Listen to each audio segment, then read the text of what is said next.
Hello everyone, welcome to my channel. Now I'm going to read Sudha Murthy's Grandma's Bag of Stories. Story number 1, Doctor Doctor. The first day, the children asked, Ajji, how do you know so many stories?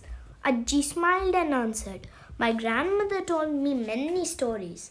Some I read in books. A few I learned from youngsters like you, and the rest are from your Ajja. Then Ajji paused and said, I see all of you had grown a lot since the last time I saw you. So, before I start telling any stories, I want to know what each of you want to be when you grow up. Raghu, who was 11 years old and the oldest of all, said immediately, I want to be an environment scientist. Meenu, who was 9, said, I have not decided. Maybe a computer person like my dad. Anand, who was 10, said, I want to be an astronaut. And his twin sister Krishna firmly said, I want to become a fashion designer. Ajji smiled. I'm glad all of you had thought about this. We should always have some aim in life which we must try to achieve while being of help to others. Now let me tell you a story of a person who learned just such a lesson. Shall we too join Ajji and her gang of young friends and hear the story? On a blazing hot summer afternoon, an old man came walking down a narrow village path. He was tired and thirsty. Right by the road, he spotted a tiny grocery store. It had a tin roof and mud walls. The shopkeeper sat inside, fanning himself and shooing away the flies that were buzzing around in the stifling heat. There was a little bench in front of the store where the villagers met when evening came and the land had cooled down.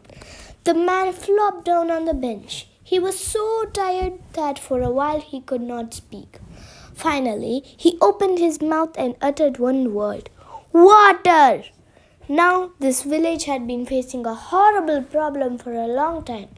It was near a great desert and the rains came only once in a year to fill its ponds and lakes. But the rains have disappeared for the last 2 years and the villagers had been making do from water from a faraway stream. Every morning, groups of men and women walked a long distance, filled their pots from the little stream and used it the whole day. Naturally, no one wanted to waste even a drop of this precious water.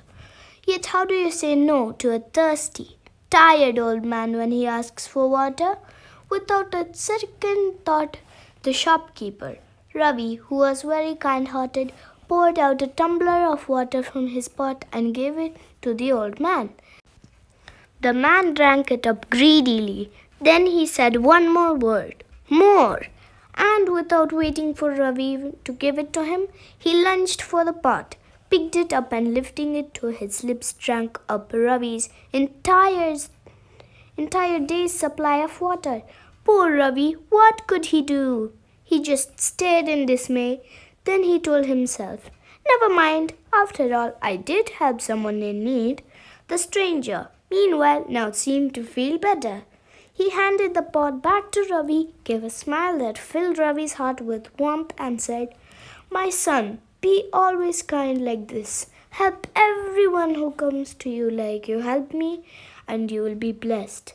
Then he picked up his stick and slowly hobbled down the road. Ravi watched the strange old man disappear into the distance. Then he returned to his shop. The afternoon heat grew worse.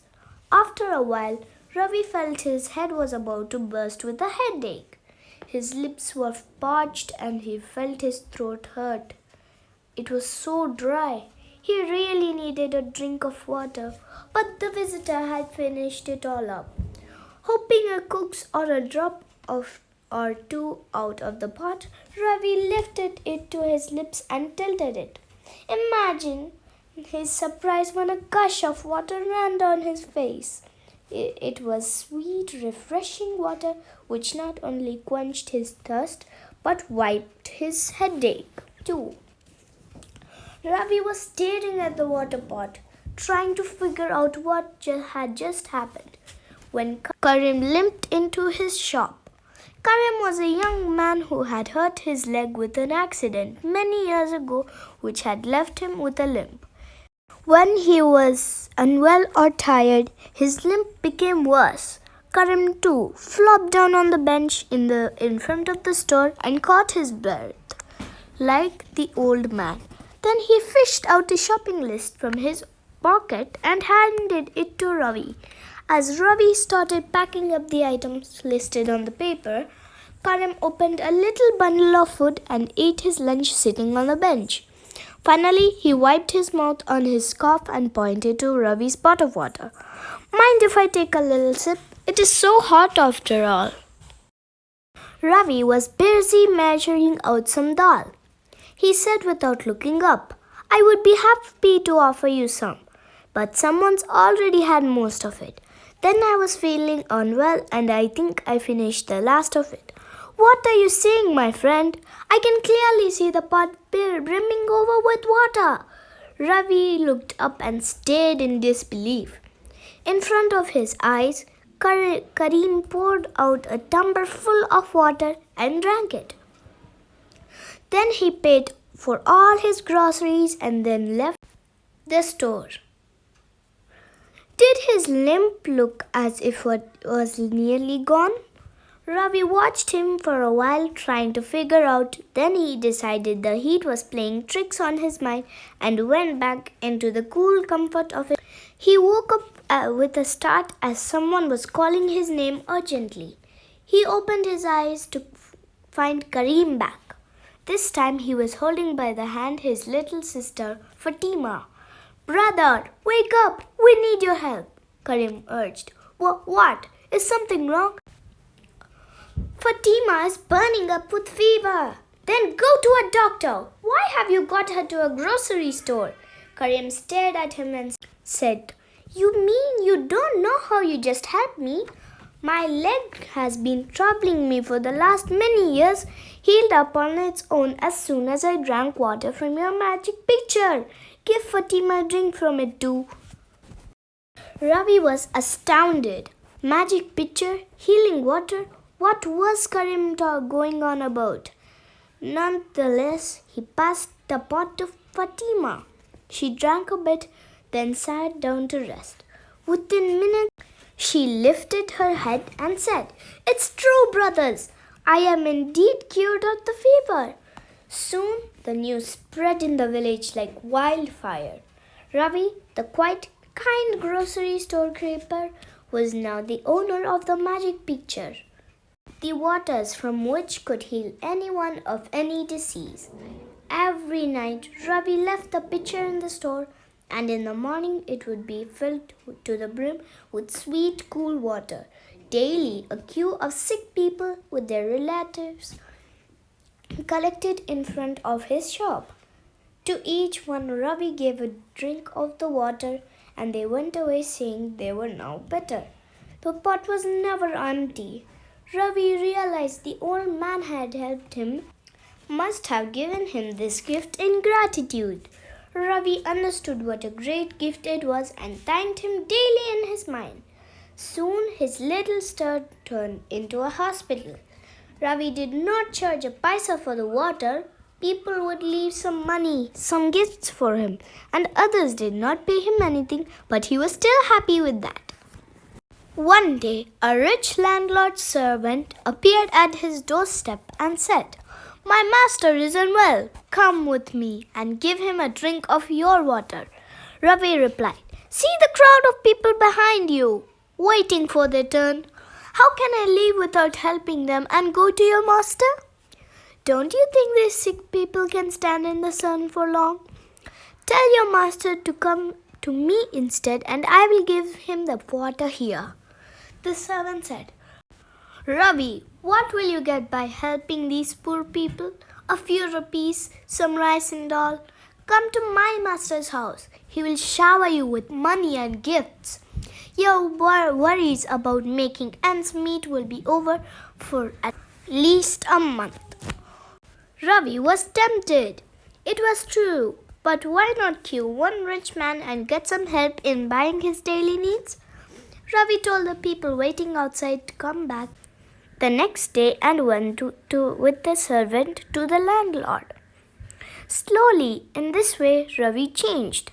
Where once he could not bear to see the pain and sadness of the sick and poor people, he now started each day hoping he would get one rich patient at least, who would pay him handsomely. Days passed thus. Season changed and it was summer once more. Ravi was in his old store, writing up his accounts, when the voice of an old man quavered in his ear. "Son, water!" Startled, he looked up. Was it the same old man who had given him the gift of the magic pitcher? But right behind the visitor was none other than the king's messenger. "Come quickly!" the messenger shouted. "The queen has been bitten by a mosquito." "Water!" the old man repeated. "The queen is unwell!" the messenger shouted again. Ravi looked from one to the other. One was a grubby old man who may or may not be the same person who gave him the pitcher. On the other side, a messenger from the king himself. He pictured the gold coins showering down on him once his healing water soothed the queen's mosquito bites. The choice was clear. He picked up his pitcher and said to the stranger, "Wait right here, uncle. I'll be back soon." The king's swift-footed horses took him to the palace. There he rushed to the queen, who was staring in dismay at the mosquito bites on her arm. He tilted the pitcher to pour some water into a tumbler, but nothing came. Again and again he tilted the pitcher. He turned it upside down and stared into its depths. It was as dry as a bone. "You cheat!" the king roared. "So this is how you have been fooling the people of my kingdom! Get out and never let me hear that you have acquired magical healing powers. If you claim such a thing again, I will banish you forever from the village." Then he turned to comfort his queen, who was splashing tears on the bump on her arm. Ravi slowly walked back to his village. He went to his shop. No one was there. He searched for the old man who had asked for water. He was nowhere to be seen. He called out, "Uncle, I'm very sorry. I made a mistake. Please do come. I will give you water." But there was no reply. Now he realized this was the same old man whom he met a year back. He remembered the people that he had healed once out of kindness and compassion, and how much they had blessed and loved him in return. He remembered their little acts of generosity, sparing him a few coins, a bundle of vegetables from their garden in return for the water. When he became so selfish and greedy that he would neglect the people who had needed him the most, the old man had taken back his powers when he sensed Ravi had misused the gift. Never mind, Ravi smiled to himself. He would use the money he had received for the water to help bring a real doctor to the village, someone who would help the people with his knowledge of medicines and diseases, so that they need not wait for a magician to cure them of their illnesses. From that day onwards, Ravi filled his pitcher with ordinary water from the stream and carried it back carefully to his little store and waited for the old man. Maybe one day he would be back, but till then, Ravi was determined to bring a real medicine man to his village. Aji finished her story and looked around the 4 little faces around her. Raghu was deep in thought. Aji smiled at him. The children shouted, "Aji, tell one more story." "Ha ha," Aji said. "Too many stories a day are not good either. One laddu is very sweet, very delicious, but if you eat laddus all the time, it's no fun. Go and play outside. Tomorrow I will tell you another story." With that, she got up and went to the kitchen to supervise the dinner. If you like the story, please like, share and subscribe. Thank you. Bye-bye.